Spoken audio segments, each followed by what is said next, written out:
dia, alunos e alunas do Colégio Estadual Dr. Eduardo Baiana. Aqui é Cláudio.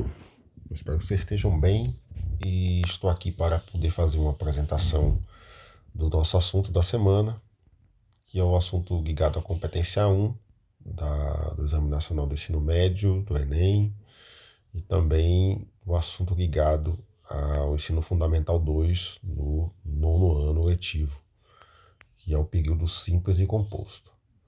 Assim sendo, veremos aqui alguns slides e analisaremos alguns aspectos ligados ao período simples e composto. Temos aqui a oração do português, né? A oração da língua portuguesa é sempre composta dessa forma: o sujeito na parte esquerda, o verbo no centro de verde, o complemento, que são os objetos diretos e indiretos, né? E os adjuntos, que podem ser adjuntos adverbiais ou adjuntos adnominais, né? Mas majoritariamente os adjuntos adverbiais vêm nessa posição de vermelho. Temos 3 exemplos de orações aí embaixo. Está de preto, está representando o sujeito. Eu comprei uma bicicleta semana passada. Maria foi trabalhar de táxi. Nós gostamos de comer em rodízios. Nessa posição, não precisa caber vírgula em lugar nenhum. Alguns gramáticos vão facultar essa vírgula depois do complemento, depois do termo em azul, entre o azul e o vermelho. Mas essa vírgula é facultativa, usa se desejar. E com também a seguinte informação: e nesse sentido, não se faz necessidade plena de se usar vírgula, porque, nesse caso, a construção do português ela é fluida e não precisa de uso de vírgula. Mas, quando a gente faz esse adjunto ir para o meio ou para frente da oração, aí sim a vírgula passa a ser utilizada, como veremos aqui no caso seguinte. Nesse caso aqui, no primeiro exemplo, vou vender meu carro no final de semana. O adjunto está na posição final, não há vírgula, né? Nesse termo está de azul depois da palavra carro, mas quando a gente desloca para frente, a gente pode observar que uma vírgula vem depois do termo no final de semana, pois o adjunto vai para a posição inicial. Quando deslocamos esse adjunto para o meio da frase, ou seja, depois da palavra vender, ou seja, depois do verbo, né, entre o verbo e o complemento do verbo, né, que é no caso aqui um objeto direto, esse adjunto, por estar no meio, ser um intruso, ele vai exigir vírgula no começo e no fim. Os exemplos de baixo podemos observar também, como já foi exposto. Inscrevi-me no concurso sem pensar muito. Adjunto na posição final, ou seja, não cabe vírgula. Se ele vai para frente, posição inicial, vai caber uma vírgula para não se misturar com o sujeito e o verbo e o complemento do verbo. Sem pensar muito, inscrevi-me no concurso. E o terceiro exemplo, com o adjunto no meio, vai caber vírgula antes e depois. Inscrevi-me, sem pensar muito, no concurso. Vocês podem observar que a entonação acaba modificando devido justamente a posição do adjunto. A frase soa muito mais fluida quando o adjunto está na posição final.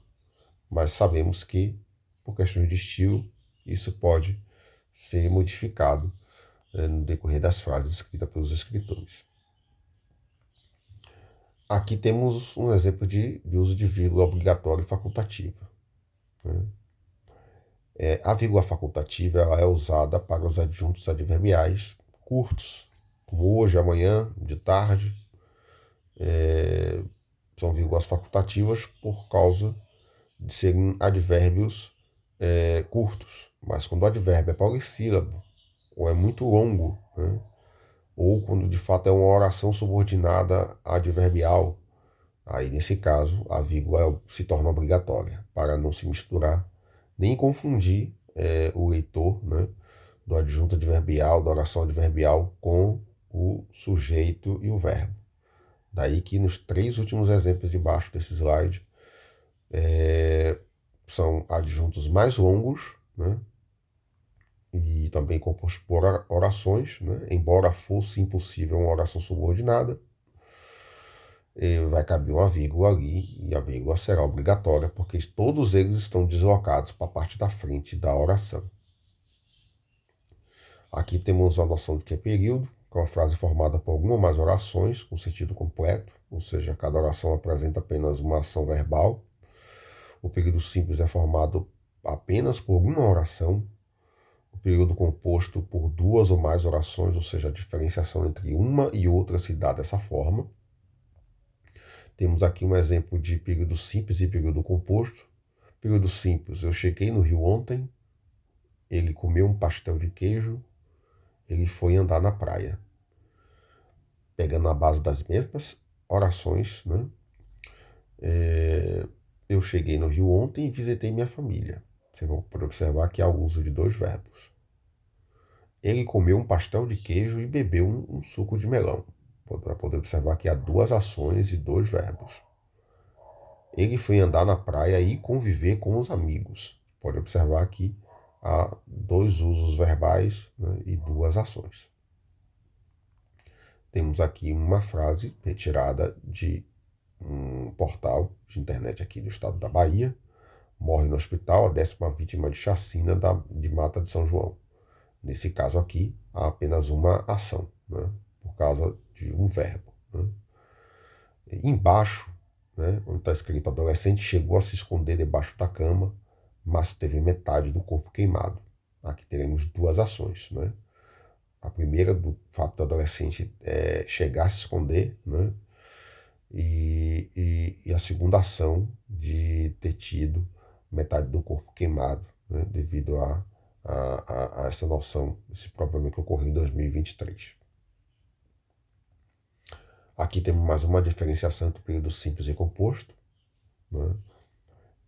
Como já foi explicado anteriormente, o período composto sempre é formado por 2 ou mais orações entre si, né?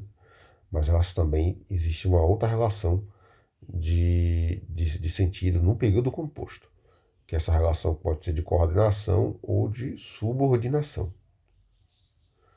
O período composto por coordenação, as orações são sempre independentes sintaticamente. Cada uma funciona por si. E elas são unidas pelas conjunções coordenativas. Por exemplo, Jéssica juntou dinheiro e viajou pela Europa. O Jéssica juntou dinheiro é uma oração independente. Assim como é uma oração independente, né? Jéssica viajou pela Europa. Ou seja, cada uma dessas orações funciona por conta própria. E a conjunção aditiva vai estar ligando essas 2 orações. Ou seja, a conjunção ela só faz ligar essas orações e dá apenas um sentido semântico, de acrescentar uma ideia a mais à primeira oração. Aqui temos alguns exemplos que não serão analisados. E aqui temos o período composto por subordinação. O período composto por subordinação já funciona diferente do período composto por coordenação, porque serão 2 orações, assim como o período composto por coordenação, só que uma oração vai estar dependente da outra. Ou seja, uma, que é a oração principal, teoricamente funcionará sozinha. A segunda oração, que é a oração subordinada, ela dependerá da oração principal para poder funcionar, pois que ela sozinha acaba não tendo um sentido. É claro que pode acontecer dos 2 casos, das 2 orações não terem sentido completos, mas as orações subordinadas, o sentido de incompletude é maior do que a oração principal. No exemplo aqui, o diretor quer que todos estejam disponíveis. O diretor quer algo, né? Ou seja, é a oração principal, embora não esteja com sentido completo, mas pelo menos percebemos que ela tem um sentido mais completo do que o restante que está no colchete. Que todos estejam disponíveis. Vai estar faltando algo para completar esse sentido. Por que são orações? Porque, obviamente, utilizam verbos nos seus núcleos, né, de entendimento. O que significa a palavra subordinado? Subordinado significa dependente, ou seja, é um termo que depende de outro para poder funcionar. E outra informação também que é importante saber.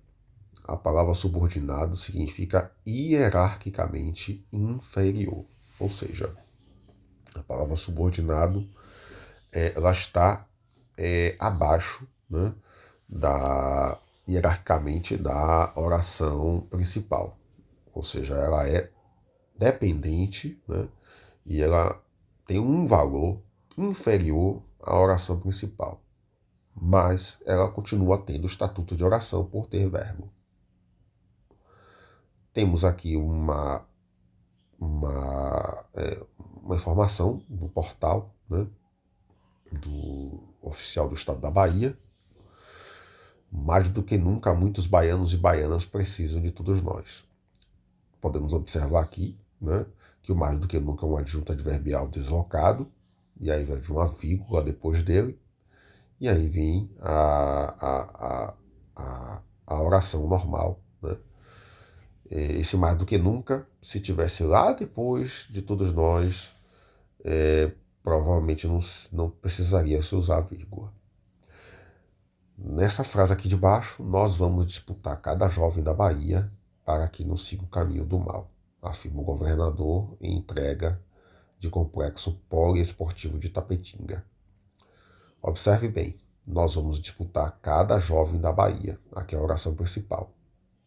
O para que siga o caminho do mal seria uma outra oração, mas que é dependente dessa oração da frente.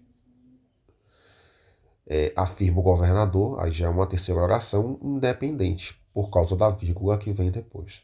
Ou seja, se você observar bem nessa frase, que foi dita num contexto real, e não foi dita num contexto para ensino, né, observar o seguinte aspecto. Nós vamos disputar cada jovem da Bahia. Essa frase tem sentido completo. Se a gente pegar o para que não siga o caminho do mal, é uma oração, porque tem o verbo seguir, o verbo siga. Porém, esse siga, esse para que não siga o caminho do mal, falta um sentido para completar essa oração.